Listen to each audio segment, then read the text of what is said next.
জানিয়ে দিব এই মুহূর্তে আমাদের হাতে এসেছে বাংলাদেশের গুরুত্বপূর্ণ আপডেট সংবাদের শিরোনাম।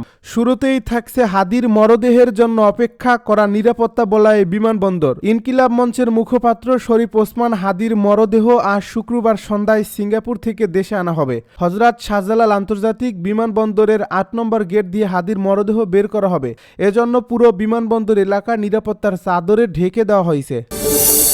এদিকে ঢাকায় পৌঁছেছে শহীদ ওসমান হাদির মরদেহ। আরও জানাবো কোনো উস্কানিতে পা না দেওয়ার আহ্বান জামায়াতের আমিরের। এদিকে প্রথম আলোর ক্ষতিগ্রস্ত ভবন পরিদর্শনে ডিএমপি কমিশনার। সব শেষে জানিয়ে দিব মব হামলা ভাঙচুর দেশকে অস্থিতিশীল করার ব্লু প্রিন্টের অংশ। এতক্ষণে শুনছিলেন হাতে থাকা আপডেট সংবাদের শিরোনাম, এবারে বিস্তারিত। তবে তার আগে অনুরোধ রইল ভিডিওটিতে একটি লাইক এবং কমেন্ট করে জানিয়ে দিন ভিডিও সম্পর্কে আপনার মূল্যবান মতামত। আরও জানিয়ে দিন ভিডিওটি কোথা থেকে দেখছেন বা কোন জেলা থেকে দেখছেন। হাদির মরদেহের জন্য অপেক্ষা করা নিরাপত্তা বলয় বিমানবন্দর। ইনকিলাব মঞ্চের মুখপাত্র শরীফ ওসমান হাদির মরদেহ আজ শুক্রবার সন্ধ্যায় সিঙ্গাপুর থেকে দেশে আনা হয়েছে। হযরত শাহজালাল আন্তর্জাতিক বিমানবন্দরে ৮ নম্বর গেট দিয়ে হাদির মরদেহ বের করা হবে। এজন্য পুরো বিমানবন্দর এলাকা নিরাপত্তার চাদরে ঢেকে দেওয়া হয়েছে। শুক্রবার বিমানবন্দর এলাকায় দেখা গেছে সেনাবাহিনী, পুলিশ, বিজিবি, র্যাব, আনসার সহ আইনশৃঙ্খলা বাহিনীর ব্যাপক উপস্থিতি। এছাড়া বিমানবন্দরে যারা প্রবেশ করছেন তাদের তল্লাশি করা হচ্ছে। দূর দূরান্ত থেকে অনেক বিক্ষুব্ধ জনতা আসছে হাদিকে শ্রদ্ধা জানাতে। বিমানবন্দর থানার সাব ইন্সপেক্টর ইফতেখার ইসলাম বলেন, আজকে ওসমান হাদির মরদেহ আসবে ৮ নম্বর গেট দিয়ে, সেজন্য আমাদের উপস্থিতি। অনেকে ভিআইপি আসছেন হাদিকে রিসিভ করতে, সেজন্য ভিআইপি গেটেও কড়া নিরাপত্তা দেওয়া হচ্ছে। দেশে পৌঁছেছে ওসমান হাদির মরদেহ। সিঙ্গাপুরে চিকিৎসাধীন অবস্থায় মৃত্যুবরণ করা ইনকিলাব মঞ্চের আহ্বায়ক শরীফ ওসমান হাদির মরদেহ বহনকারী বিমান ঢাকার হযরত শাহজালাল আন্তর্জাতিক বিমানবন্দরে অবতরণ করেছে।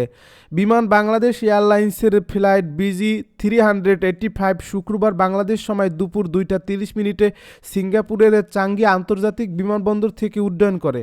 শুক্রবার সন্ধ্যা 5টা 48 বিমান বাংলাদেশ এয়ারলাইন্সের BG-585 ফ্লাইটে হযরত শাহজালাল আন্তর্জাতিক বিমানবন্দরে মরদেহটি নিয়ে বিমানটি অবতরণ করে। ইনকিলাব মঞ্চের ফেসবুক পেজে দেওয়া এক পোস্টে জানানো হয়, বিমানবন্দরে আনুষ্ঠানিকতা শেষে ওসমান হাদির মরদেহ ঢাকা বিশ্ববিদ্যালয় কেন্দ্রীয় মসজিদে নেওয়া হবে। এ সময় সংগঠনটির নেতাকর্মী ও সমর্থকদের এয়ারপোর্ট থেকে শাহবাগগামী সড়কের দুই পাশে সুশৃঙ্খলভাবে অবস্থান নেওয়ার আহ্বান জানানো হয়। উল্লেখ্য, গত 12 ডিসেম্বর রাজধানীর বিজয়নগর এলাকায় গণসংযোগে গেলে চলন্ত মোটরসাইকেল থেকে গুলিবিদ্ধ হন শরীফ ওসমান হাদি। এই গুলিটি তার মাথায় লাগে। গুরুতর আহত অবস্থায় তাকে ঢাকা মেডিকেল কলেজ হাসপাতালে নেওয়া হয়। পরে অস্ত্রোপচারের পর ঢাকার একটি বেসরকারি হাসপাতালে ভর্তি করা হয়। কোনো উস্কানিতেই পা না দেওয়ার আহ্বান জামায়াতের আমিরের। ইনকিলাব মঞ্চের মুখপাত্র ও জুলাই আন্দোলনের সম্মুখ সারির যোদ্ধা শরীফ ওসমান হাদি গতকাল বৃহস্পতিবার সিঙ্গাপুরের চিকিৎসাধীন অবস্থায় শাহাদাত বরণ করেছেন। তার এই মৃত্যুতে সারা দেশে শোক, ক্ষোভ ও প্রতিবাদের আবহ সৃষ্টি হয়েছে। এমন প্রেক্ষাপটে গণমাধ্যমে বিবৃতি দিয়েছেন বাংলাদেশ জামায়াত ইসলামীর আমির ডাক্তার শফিকুর রহমান। শুক্রবার এক বিবৃতিতে জামায়াতের আমির বলেন, সর্বস্তরের দেশপ্রেমিক জনগণ মহান আল্লাহ রাব্বুল আলামিনের কাছে তার রুহের মাগফিরাত কামনা করছে এবং একই সঙ্গে তার জীবনের নিরাপত্তা নিশ্চিত করতে ব্যর্থতার বিষয়টি নিয়ে গভীর ক্ষোভ প্রকাশ করছে। এ ঘটনায় গভীর উদ্বেগ প্রকাশ করে তিনি বলেন, শহীদ ওসমান হাদির শাহাদাতের পর দেশের ছাত্র জনতার মধ্যে যে ক্ষোভ ও আবেগ সৃষ্টি হয়েছে তা ন্যায্য ও বোধগম্য। কিন্তু এই ক্ষোভকে পুঁজি করে কোনো পক্ষ যদি নিজেদের স্বার্থ হাসিলের চেষ্টা করে তা কখনোই মেনে নেওয়া যায় না। আমরা স্পষ্টভাবে আশঙ্কা প্রকাশ করছি, এ ধরনের কর্মকাণ্ড পরিকল্পিতভাবে আন্দোলনকে ভিন্ন খাতে প্রবাহিত করার অপচেষ্টা হতে পারে। জামায়াতের আমির বলেন, গণমাধ্যম রাষ্ট্রের চতুর্থ স্তম্ভ এবং জনগণের কণ্ঠস্বর প্রকাশের অন্যতম প্রধান মাধ্যম। আমাদের মনে রাখতে হবে যে গণমাধ্যমের উপর হামলা মানে গণতান্ত্রিক চর্চা, মত প্রকাশের স্বাধীনতা ও আইনের শাসনের উপরে আঘাত। যে কোনো ন্যায়সঙ্গত আন্দোলন শান্তিপূর্ণ ও নিয়মতান্ত্রিকভাবে পরিচালিত হওয়া বাঞ্ছনীয়, নইলে মূল লক্ষ্য অর্জন ব্যর্থ হতে পারে। তিনি বলেন, শহীদ ওসমান ওসমান হাদির হত্যার সঙ্গে জড়িতদের দ্রুত চিহ্নিত করে আইনের আওতায় এনে দৃষ্টান্তমূলক শাস্তি নিশ্চিত করার দাবি জানাচ্ছি। জামায়াতের আমির আরও বলেন, দেশের এই সংকটময় সময়ে সংযম, দায়িত্বশীলতা ও জাতীয় ঐক্যই হতে পারে সামনে এগিয়ে যাওয়ার একমাত্র পথ।